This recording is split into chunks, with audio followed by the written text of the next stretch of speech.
Cartagena is a city located in the southeastern region of Spain and was the second port of the first transatlantic crossing of the Wand of the Seas. The city was founded over 2,000 years ago and was populated by several civilizations such as the Phoenicians, Moors, and Romans. So, it's not surprising that it offers many archaeological sites and attractions remaining to the civilizations. However, Cartagena also offers a vast and popular collection of much more recent modernist and Art Nouveau buildings dating from the early 20th century. Funny enough, I didn't find much material about the city during my research. The Bolivian counterpart seemed to be much more popular on search engines. Still, the Spanish Cartagena is a fantastic city, packed with many tourist attractions, especially when you talk about Roman history and Art Nouveau. In this video, I visit and explore a few of Cartagena's main attractions and bring some unmissable tips on what to see and do while your cruise ship is in the port. And don't forget, for more videos about cruises and cities around the world, subscribe to the channel and press the bell. You'll be the first to learn about the latest updates and will help a lot our channel to grow. But now, come with me. Let's see what you can do in the Spanish city of Cartagena during a port day.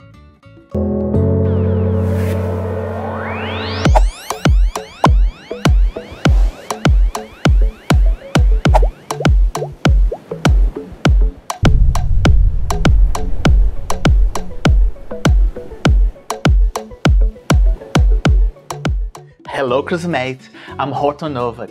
Welcome to the channel once more. Today, we will talk about the beautiful and multicultural Spanish city of Cartagena. Cartagena lies in the southeastern Iberian Peninsula, in the Murcian region, on the Mediterranean coast of Spain. The city has been one of Spain's most important naval ports and the capital of the maritime department of the Spanish Navy since the 18th century. Cartagena is also an important port for cruise ships and private vessels, and an almost compulsory stop for ships making a transatlantic crossing. The great news for cruise passengers, though, is that the port of Cartagena is located in the center of the city. The passengers can disembark and walk from the ship to the historic center's attractions in less than 20 minutes. If you prefer not to walk, the city offers the hop-on hop-off buses or a train, which stops by most attractions. However, these options can become busy and overcrowded with several cruises in the city's ports daily. Unless you're planning to visit a site far from the city center or have mobility issues, walking is much more practical and easy, since the streets in the touristic center are pedestrian only. If you arrive in the city by ship, you'll be in the square Paseo de Afonso XII as soon as you disembark. The square covers a vast area that almost equals the entire length of the port. It offers several cafes, museums, and fantastic opportunities for photos of your ship and other vessels moored in the area. I usually research the port or city you'll be visiting to learn what the place offers, the distance to sites and attractions, and the best way to get there, so I can plan an itinerary to explore by myself or book excursions for my visit. Researching is a great idea, especially if it is your first time visiting a new city, if your time is limited, or if you want to see some of the main attractions without breaking the bank. As this was my first time in Cartagena and the ship's times in port was limited, I did my research to find out and rank which attractions were the most popular, easy to access, or caught my attention. Suddenly, the list of city's attractions became quite extensive and included museums, historic buildings, and archaeological sites. Even though there were some free options, most of the sites charge a fee to visit, but nothing too expensive. The currency in Cartagena, as in most of Europe, is the euro. Among several others, the attractions that intrigued me most were the popular ruins of the Roman theatre and the Castillo de la Concepción, a fortification and one of the highest hills of the city center. Between us, when I'm traveling, especially in Europe, I never can help myself when I hear the words ruins or castles. For this reason, I couldn't avoid visiting these two attractions, which also were very close to the port. Other areas I would also like to try to include in this visit if the time allowed, would be the Roman Forum Museum and a visit to the Art Nouveau Buildings in the city center. Tip: the best times to visit the city and enjoy the good weather are between the middle of March to June or the end of September to the end of November. However, let's start at the beginning with my first stop in the city, the Castillo de la Concepción. The Castillo de la Concepción sits in a strategic position in the city center, at the top of an elevation in the Park Torres, which promises beautiful views of the city and its surroundings.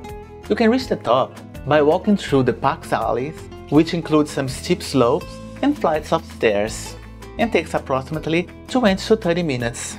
It is also possible to reach almost the top using the popular panoramic lift or the hop-on-hop-off train. If you have chosen to walk, what makes the journey to the top much less arduous and much more exciting is the opportunity to discover many buildings and ruins along the way and enjoy the fantastic views of the city from multiple viewpoints along the journey.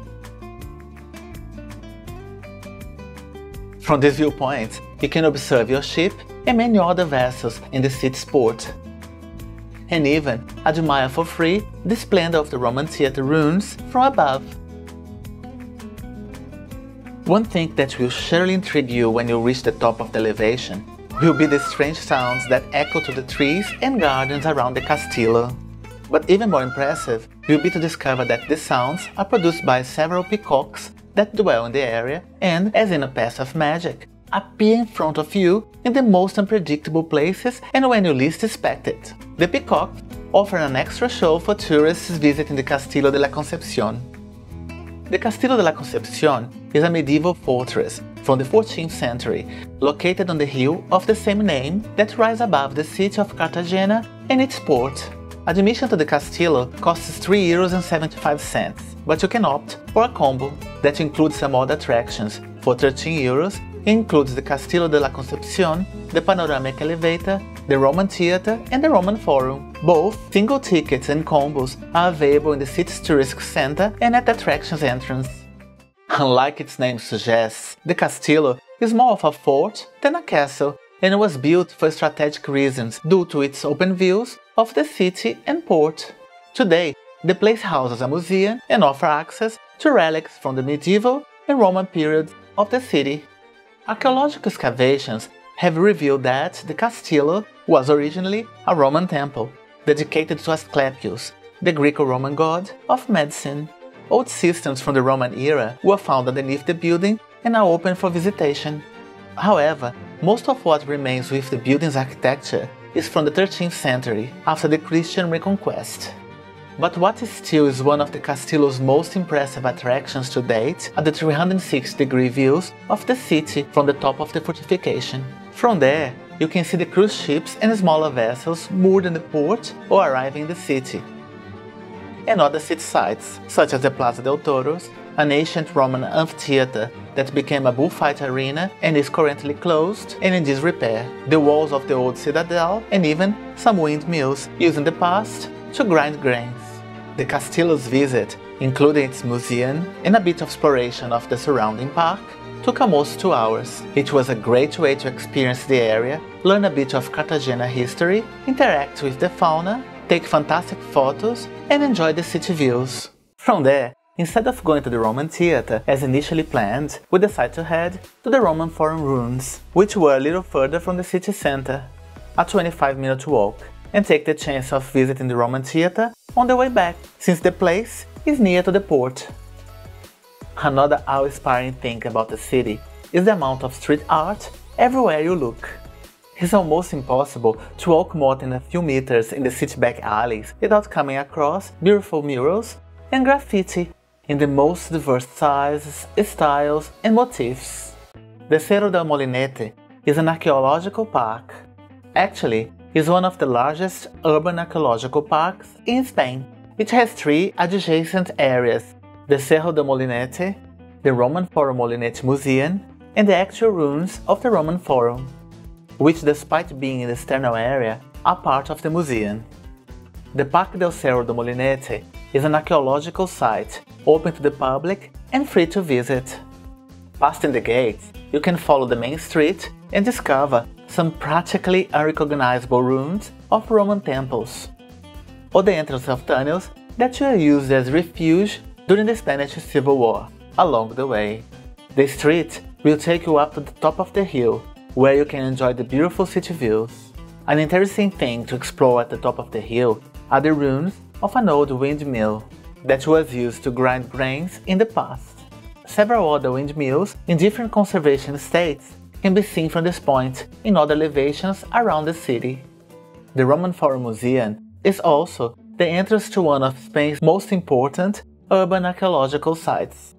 A careful selection of pieces is displayed through its various halls, including models of the area in Roman times, and many objects found during excavations at the archaeological site. The museum is the right place to learn about the long history of the Cerro del Molinete from the times of the ancient Cartago Nova to the present day. Cartago Nova was the name of the city at the time when the Roman Empire controlled Cartagena. The museum visit ends in a series of ruins in various conservation states, where you can see the structure of the canals and aqueducts of the city during its Roman era, the marble pavement of the Senate, and the ancient roads that led to the Roman Forum. One of the highlights of the Roman Forum is certainly the atrium, and its walls decorated with frescoes and paintings that refer to the peak of the Roman Empire, which I didn't expect to find in ruins in Spain, but in places like Pompeii or Herculaneum in Italy. The ruins in this area are some of the city's most important remains of the glorious Roman period. Leaving the ruins of the Roman Forum and on our way back to the port, we came across other beautiful attractions that highlight another important period in the city's history. Its eclectic collection of Art Nouveau buildings constructed just before the height of the modernist era. Cartagena was the center of the mining industry in the late 1800s, which brought wealth to the city and its residents. And the result of this wealth can still be seen today in the historic center of Cartagena. The city is also known not only for its concentration of historical ruins, but also for offering one of the largest concentrations of buildings from the Art Nouveau and Modernist eras in Europe. Due to the Federalist Revolution of 1874, half of the city, including the historic center, had to be rebuilt. This rebuilding brought to the town many Art Nouveau architectural masterpieces, which were in vogue at the time, and today these buildings attract dozens of tourists to Cartagena. When in Cartagena, you can visit and explore the interior of many of these buildings. Another stunning attraction in the historic center, which will probably surprise you, is the beauty and opulence of its streets entirely paved in marble. The Consistorial Palace is one of the most impressive buildings of the Belle Époque in the area. With its white marble facade and zinc-coated domes, the building now houses the administrative headquarters of the municipality of Cartagena. And right in front of this building is our next stop, the Roman Theatre Museum. The museum is the entrance to the ruins of the Roman theatre and houses a series of works of art featuring the theatre and its surroundings, and artifacts found in the area during excavations. Upon entering the museum, you can watch a video presentation on the history of Cartagena's Roman theatre and then explore the museum.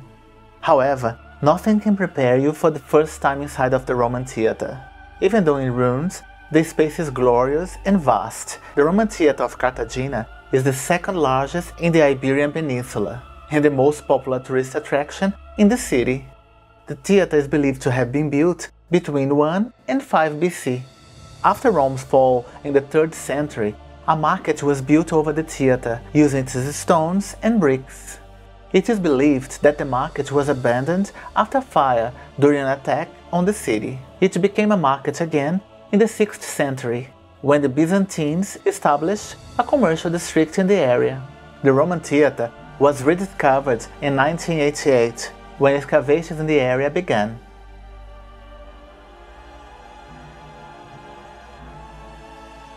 After a visit, it's easy to understand why the Roman theatre is the most visited attraction in Cartagena. Don't forget to save some time on your way back to the ship. to enjoy the atmosphere of the port area. Maybe, if you still have some time before boarding, you might visit one of the museums on the port promenade, or have a drink while enjoying the view. That is also an excellent opportunity to take that postcard picture of your cruise ship in port. Cartagena is a beautiful and eclectic city, rich in attractions that refer to different civilizations and cultures.